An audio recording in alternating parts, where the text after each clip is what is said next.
Il est des instants où le temps semble suspendre son vol, tant la beauté qui nous entoure est sans limite.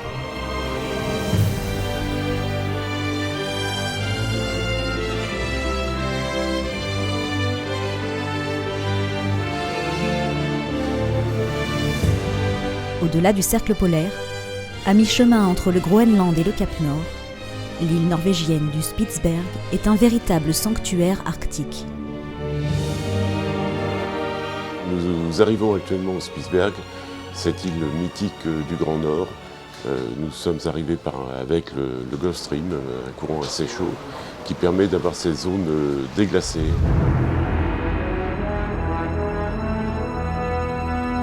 Avec ses innombrables glaciers, ses côtes découpées, ses montagnes enneigées, ses sublimes paysages de toundra et ses fjords profonds, cette terre norvégienne fascinante a été la base arrière de nombreuses expéditions polaires.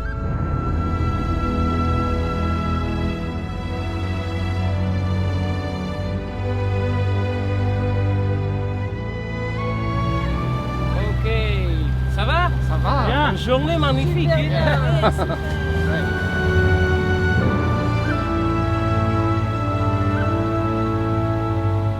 Une croisière d'expédition au Spitsberg est une véritable aventure qui raconte de nombreuses histoires.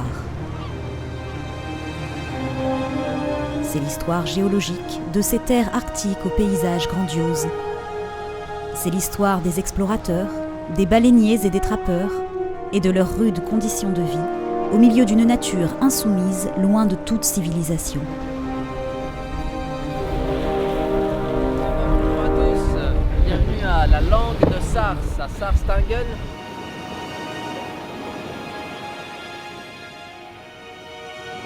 Bien, nous sommes actuellement sur une petite colonie de morses, environ une trentaine, essentiellement des mâles, des jeunes mâles, mais qui font déjà des poids respectables de plus d'une tonne.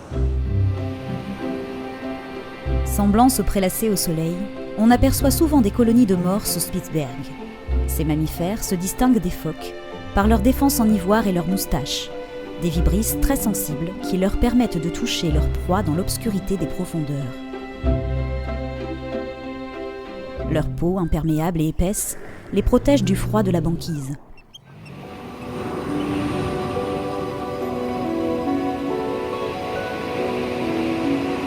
Madame, monsieur, chers passagers, notre équipe d'expédition vient de me signaler la présence d'un banc de baleines. Je vous invite à rejoindre les ponts extérieurs. Merci.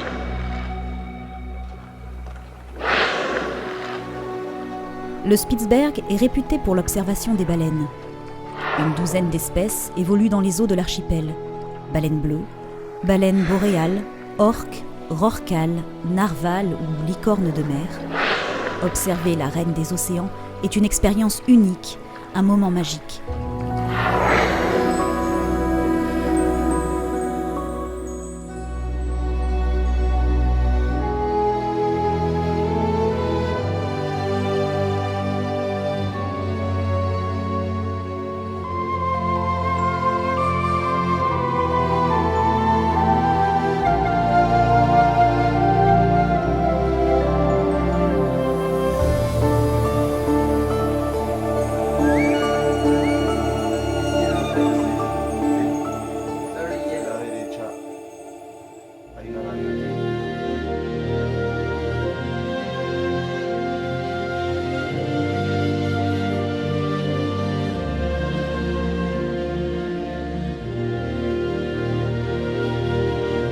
Voici le roi de l'Arctique, l'ours polaire. Animal sauvage et solitaire, l'ours blanc évolue exclusivement sur les côtes circumpolaires de l'océan glacial arctique. L'archipel du Svalbard abriterait actuellement entre 3000 et 5000 ours blancs. Ici, les ursidés sont plus nombreux que les humains.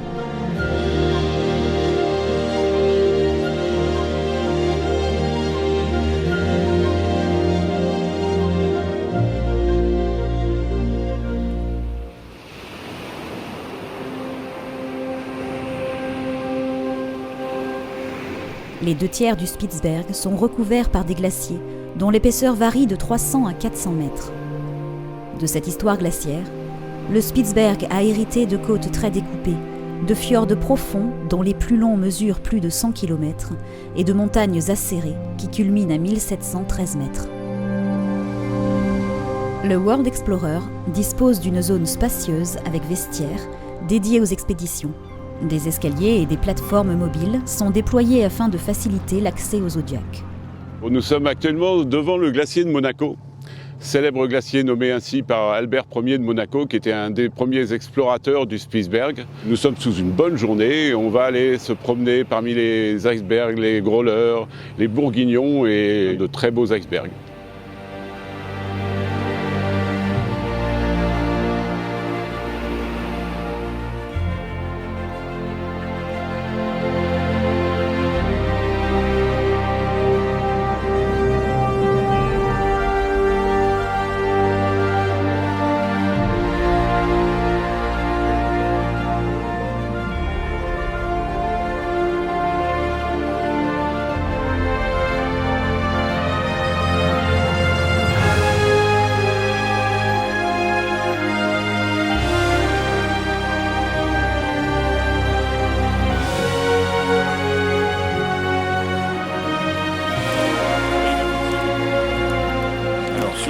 Cette glace, on voit à l'intérieur des bulles qui ont été compressées parce que la glace elle est formée par la compression de la neige sur des siècles et des siècles et qui nous permettent de retrouver le climat d'il y a plusieurs milliers d'années. Donc on entend ce chant des bulles dans cette glace.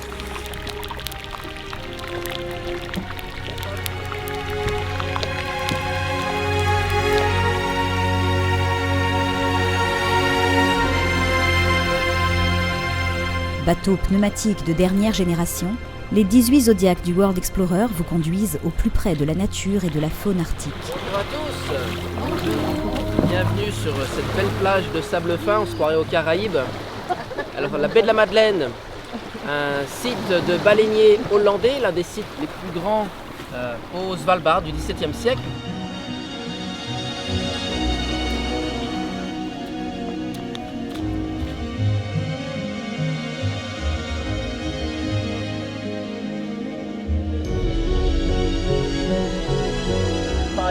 Alors nous allons aller dans le fond de la baie de la Madeleine. Il nous existe un glacier, le Wagonbreen. Nous allons essayer aussi de regarder sur la côte s'il n'y a pas quelques phoques.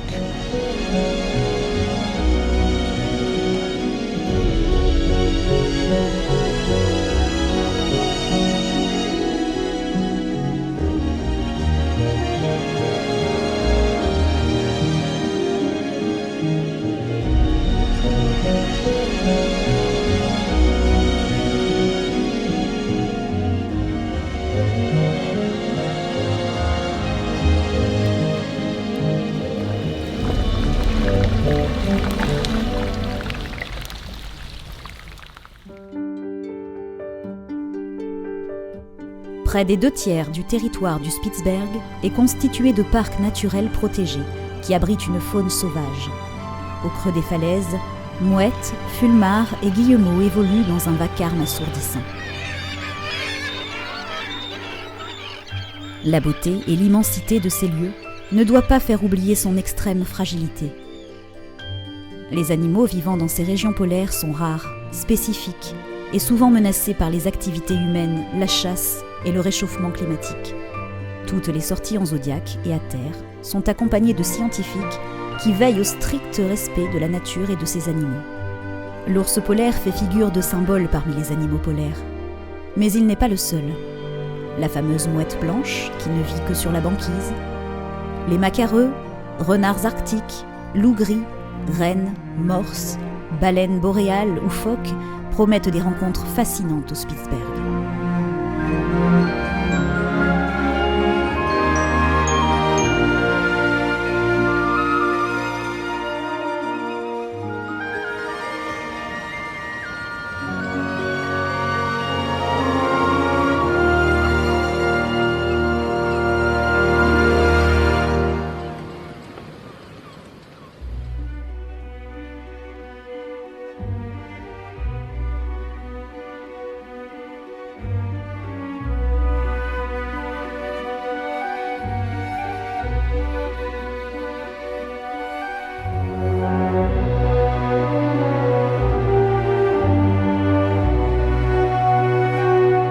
L'Islande est un grand pays puisqu'il fait quand même plus de 100 000 km², c'est-à-dire 1/5 de la France, mais qui a très peu d'habitants, environ 350 000.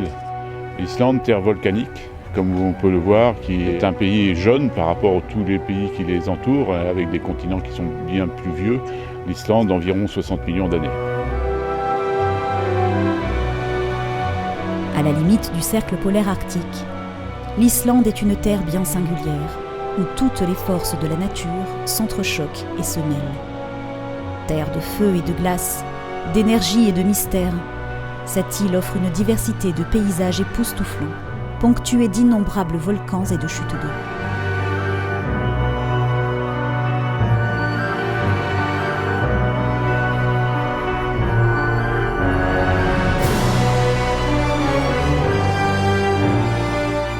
Ici, geysers, fumerolles et sols bouillonnants composent un décor fascinant aux allures de fin du monde, ou bien de commencement. Découvrir l'Islande, c'est en un mot entreprendre un voyage au centre de la Terre.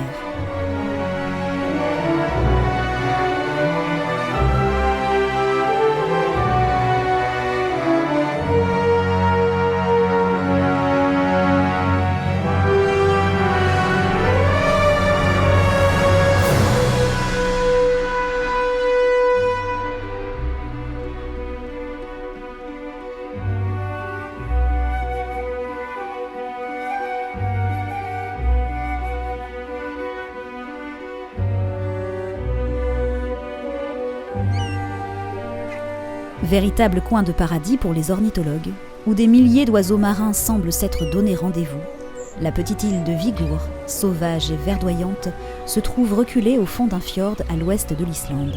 Chaque printemps, ce sanctuaire naturel accueille nombre d'oiseaux arctiques, venus ici à la recherche d'un havre pour nidifier.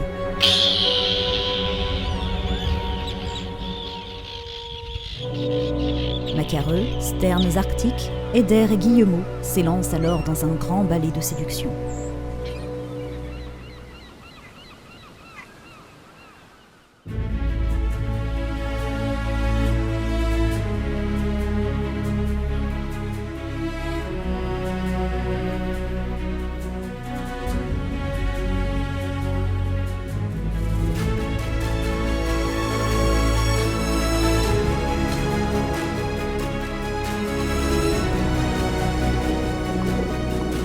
C'est après notre navigation dans la mer du Groenland, nous avons commencé à approcher les côtes de la plus grande île du monde. Soudainement, le voile s'est levé et là, on a pu avoir une bonne vue des premières montagnes du Groenland. On a découvert un ciel bleu magnifique, une mer d'huile, un paysage fait d'icebergs, de plaques de banquise dérivantes.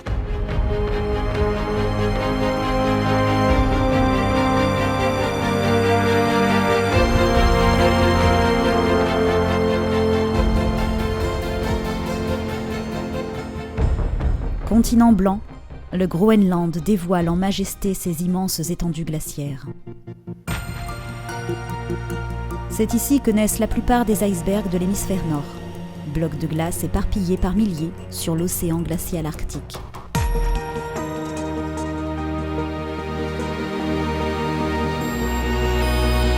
Nous allons dans des endroits où il n'y a pas d'infrastructure, de quais, de ports, et c'est une organisation d'expédition que nous mettons en place qui demande une grande expertise de notre part, Voyage du Monde, mais également des guides naturalistes qui nous accompagnent.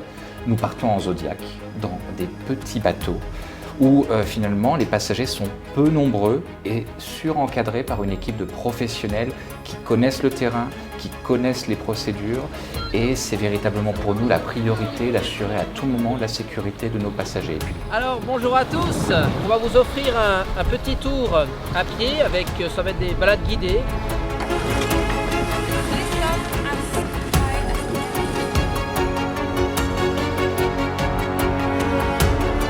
Regardez devant moi, il y a des cercles, vous voyez, qu'on appelle des cercles de gélification. C'est-à-dire que le gel et le dégel font remuer le sol. Et naturellement, ça va créer des cercles de pierre. C'est sur des dizaines d'années que ça se fait. Île pourtant inhospitalière et glaciale, le Groenland est abordé par les Vikings à la fin du Xe siècle, puis peuplé par les Inuits, venus du Canada à partir du XIe siècle, dont les descendants constituent l'immense majorité des 56 000 Groenlandais d'aujourd'hui.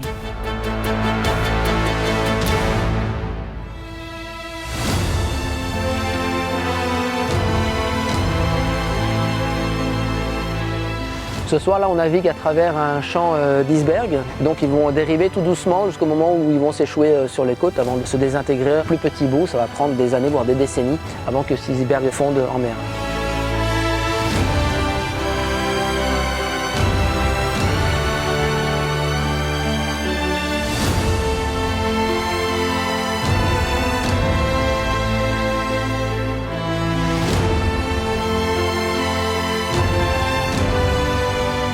Alors que défile inlassablement un décor minéral, mélange de puissance, de calme et de sérénité, notre bateau navigue dans le passage du Prince Christian, entre les glaciers.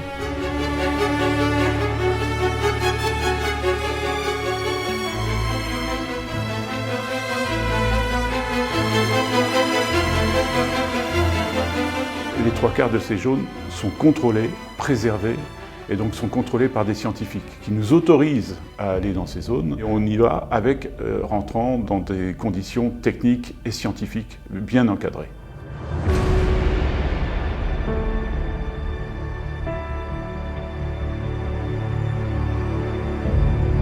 Véritable yacht d'expédition, conçu pour effectuer des explorations dans les contrées les plus reculées du monde, le World Explorer peut accéder là où la présence humaine se fait rare.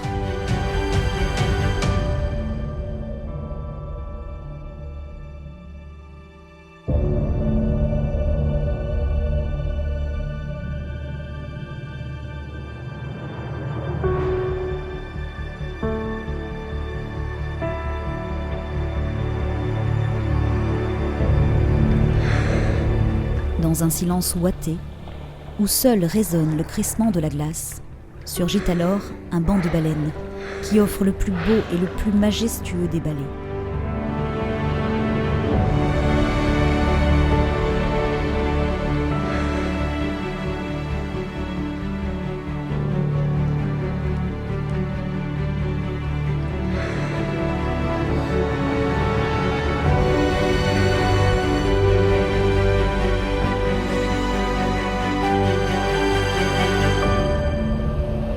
Encore préservé et quasiment vierge de toute exploitation humaine, l'Arctique est aujourd'hui au centre d'enjeux géopolitiques entre les puissances pour l'exploitation de ses immenses richesses et aux premières loges du réchauffement climatique.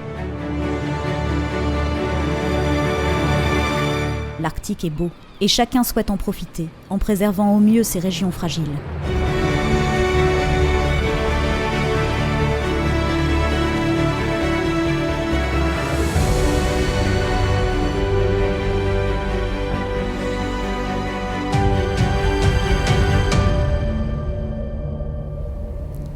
Madame, Monsieur, chers passagers, bonjour à toutes et à tous et bienvenue à bord du World Explorer, nouveau fleuron de la flotte de rivage du monde. Mon équipe et moi-même sommes heureux de vous accueillir à bord de ce merveilleux navire qui va vous permettre de découvrir l'Arctique sur toutes ses formes. Plus respectueux de l'environnement, équipé des technologies les plus modernes, de stabilisateurs et de moteurs hybrides, limitant au maximum l'émission de gaz à effet de serre, le World Explorer est le navire idéal pour découvrir le Grand Nord. Ce yacht d'expédition dispose de nombreux espaces de détente, de partage et d'observation qui incitent à la contemplation et à la sérénité. Depuis la piscine extérieure chauffée, des bains à remous jusqu'aux nombreux transats. Que vous vous promeniez sur les ponts extérieurs ou soyez confortablement installé dans le salon observation, vous profiterez d'une vue panoramique vraiment exceptionnelle.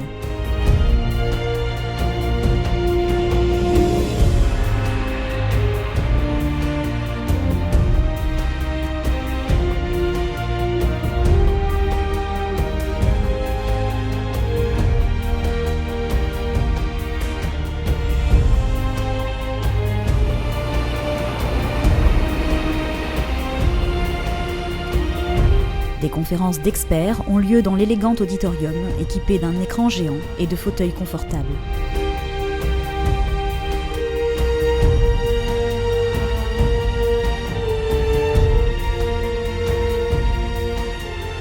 Les cabines spacieuses, au confort optimal, avec un espace bureau et salon, s'ouvrent toutes sur l'extérieur et permettent de jouir des paysages en toute intimité. Le restaurant propose une carte savoureuse et raffinée, servie à l'assiette.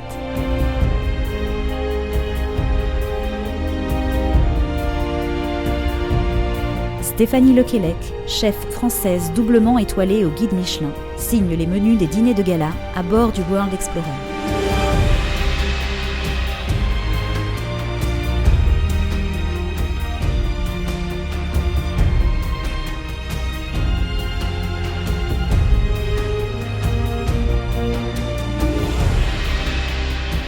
L'Arctique promet de vivre de vraies expériences humaines à bord de croisières francophones d'exception.